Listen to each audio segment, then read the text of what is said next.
ఈ సెర్బియా అనేటటువంటి ఈ యూనివర్సిటీ ప్రత్యేకత ఏంది అసలు? అసలు అంటే యూనివర్సిటీకి ఎట్లా పంపిస్తారు? అక్కడ ఎట్లా అప్రోచ్ అయితారు? సో, అక్కడ ఎట్లా ఉంటదన్న ప్రస్తుతానికి? ఇప్పుడు సెర్బియా అనే యూనివర్సిటీ ముఖ్యంగా ఇది యూరోపియన్‌లో ఉందండి.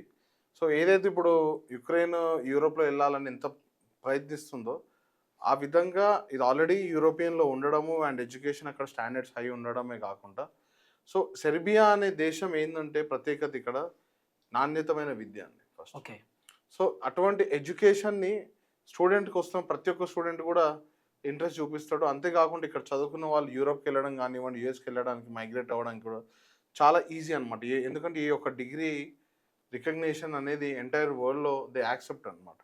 సో, అట్లాంటి సెర్బియా దేశంలో చదవాలనేదే చాలామంది విద్యార్థుల కోరిక. సో, మీరిందాక చూసినట్టయితే ఒక ఫోటోలో 12 మంది, 20 మంది స్టూడెంట్స్ ఒకే గ్రూప్‌లో అందులో అందరూ అమ్మాయిలే ఉండడం, ఎక్కువ శాతం అమ్మాయిలెళ్ళడం.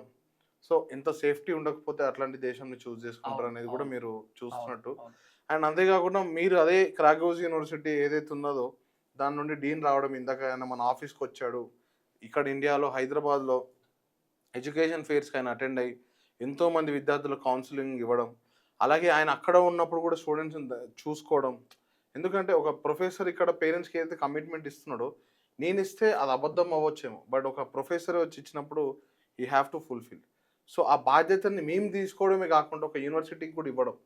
సో, ఆ సేమ్ రెస్పాన్సిబిలిటీ ఒక ప్రతి ఒక్క పేరెంట్‌కి యూనివర్సిటీ డీన్ నుండి ఇప్పించడం అనేది నేను చేయడం జరిగింది.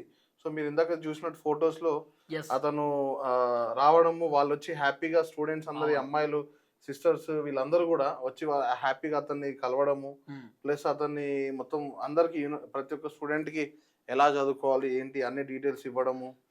ఇలా చాలా చేశాడనమాట.